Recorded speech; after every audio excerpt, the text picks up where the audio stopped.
நல்ல விஷயங்கள் எவ்வளோ 4 பேர் நம்மளை சுத்தி இருக்கிறவங்க நமக்கு தேவையான நல்ல விஷயத்த சொல்லதான் செய்யறாங்க. அடிக்கடி நம்ம காதுக்கு வரதான் செய்யும். வரும்போதெல்லாம் நாம என்ன செஞ்சிருவோம்னா இந்த காதுல வாங்கி அந்த காதுல விட்டுட்டு வேலையை பார்த்துட்டு போய்கிட்டே இருப்போம்.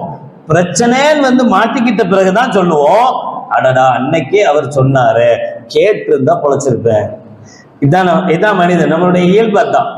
நம்ம எப்பவுமே என்ன பழக்கப்பட்டிருக்கோம்னா பட்டாதான் புரியுமே தவிர அது வரைக்கும் யார் என்ன சொன்னாலும் சரி அதெல்லாம் நமக்கு ரொம்ப சாதாரண நிலையாக எடுத்துக்கொள்வோம்.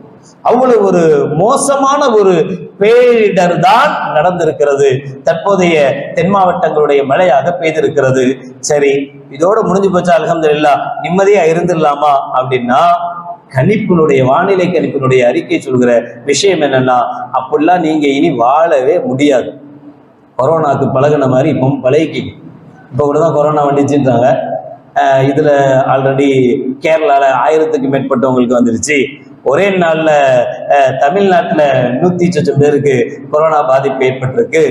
ஆந்திர பிரதேசல அறிவிப்பே வெளியிட போறாங்க, மாஸ்க் எல்லாம் போடணும், பழைய நடைமுறைகள் கொண்டு வர போறாங்க அப்படின்னு எவ்வளவு வருது. ஆனா நாம பயப்படுவோமா? பயமே வராது. ஏன்? பழகியாச்சு, நமக்கு பழகி போச்சு. கொரோனாவை பார்த்து அதுல மௌத்தை பார்த்து அது கொண்டு அடக்கம் பண்ணி தூக்கிட்டு போய் அதுல உள்ள சிரமங்கள் கஷ்டங்கள்.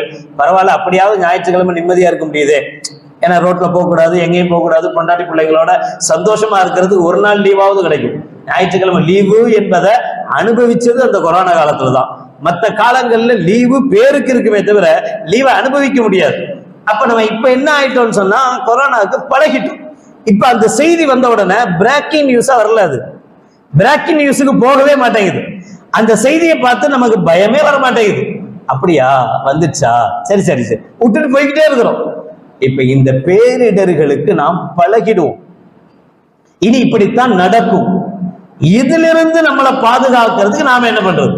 நாம என்ன செய்தால் இது மாதிரியான பேரிடர்கள்ல நம்மளால மாட்டாம இருக்க முடியும் யோசிக்கிறவ புத்திசாலி.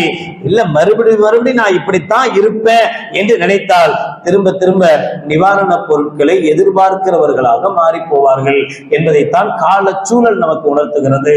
அதே சமயம் பெருமைப்படுகிற சந்தோஷப்படுகிற ஒரு விஷயம் என்னன்னா, கண்மணி நாயகம் ரசூலுல்லாஹி ஸல்லல்லாஹு அலைஹி வஸல்லம் அவர்கள் சொல்லுவாங்க, யாராவது ஒரு சிரமப்படுகிறார், கஷ்டப்படுகிறார், உங்களுக்கு இல்லாத ஒரு கஷ்டம் அவருக்கு வருகிறது என்றால் நீங்க சொல்லுங்க, அல்ஹம்துலில்லாஹில்லதி நஜ்ஜானா மிம் மப்தலாஹுல்லாஹு பிஹி. யா அல்லாஹ், நீ எந்த சோதனையை கொண்டு அவர்களை சோதித்தாயோ அதை விட்டும் என்னை காப்பாற்றிய அல்லாஹ்வுக்கே எல்லா புகழும். அது வருதா புயலே வரட்டும். வருதா புயல்லாம் வந்தப்ப பள்ளிவாசல்ல அந்த இதெல்லாம் உடஞ்சி போயிடுச்சு, மேல உள்ள இடி தாங்கி உடஞ்சி விழுந்துச்சு, எல்லாம் நடந்துச்சு. ஆனா இங்க இருந்துதான் நிவாரண பொருள் போய்கிட்டே இருந்துச்சு. அதை பார்த்து உடஞ்ச விழுந்துட்டோம், நாம உடையல. நம்மளை பொறுத்தவரை, நம்மளுடைய பகுதியை பொறுத்தவரை, மண்ணடியை பொறுத்தவரை அல்ஹம்துலில்லாஹ் எவ்வளவு பேரிடர்கள் நம்மளை சுத்தி நடந்தாலும் கூட அல்லாஹ் நம்மளை ஹைராக்கி வச்சிருக்கான். நம்மளை அந்த அளவுக்கு அது பாதிக்கிறது இல்லை, நாம அந்த அளவுக்கு அதுல சிரமப்படுறது இல்லை. நம்மள ஒவ்வொருத்தரும் சொல்ல கடமைப்பட்டிருக்கிறோம், அல்ஹம்துலில்லாஹில்லதி நஜ்ஜானா மிம் மப்தலாஹுல்லாஹு பிஹி. யா அல்லாஹ், அவர்களை நீ எதை கொண்டு சோதிக்கிறாயோ அதை விட்டும் எங்களை காப்பாற்றிய அல்லாஹ்வுக்கே அல்ஹம்துலில்லாஹ் சொல்ற நிலைமையில நாம இருக்கிறோம். அதே மாதிரி ரசூலுல்லாஹி ஸல்லல்லாஹு அலைஹி வஸல்லம் இன்னொன்னையும் சொல்லுவாங்க, தயவு செய்து எந்த சூழ்நிலையிலையும் பிறருடைய கஷ்டத்தை பார்த்து சிரிக்க கூடாது. அவங்களுக்கு உதவலைன்னாலும் பரவாயில்ல, உபத்திரம் பண்ணக்கூடாதுன்னு சொல்லுவாங்கல்ல. அடுத்தவருடைய கஷ்டம் அது இதுக்கு மட்டும் பொருத்தம் அல்ல. யாரா இருந்தாலும் சரி, அண்ணன் தம்பியா இருக்கட்டும், அக்கா இருக்கட்டும், சொந்த பந்தங்களாக இருக்கட்டும், விரோதியா இருக்கட்டும், மோசமானவனா இருக்கட்டும், யாருடைய கஷ்டத்தையும் பார்த்து நாம ரசிக்க கூடாது, நாம சந்தோஷப்படக்கூடாது. பரவாயில்ல, நம்மளை பார்த்து அவன் சிரிச்சான்ல, இப்ப அவனை பார்த்து நாம அப்படி நினைக்க கூடாது. விளையாட்டுக்கு கூட அது மாதிரியான மீம்ஸுகள் போடக்கூடாது, விளையாட்டுக்கு கூட அதெல்லாம் பரப்பக்கூடாது. சிரமப்படுகிற போது நம்மால் எந்த உதவிகள் செய்யணும், முடியலன்னா அமைதியாக இருக்கணுமே தவிர எந்த சூழ்நிலையிலையும் பிறருடைய கஷ்டத்தை பார்த்து நாம் சிரிக்க கூடாது.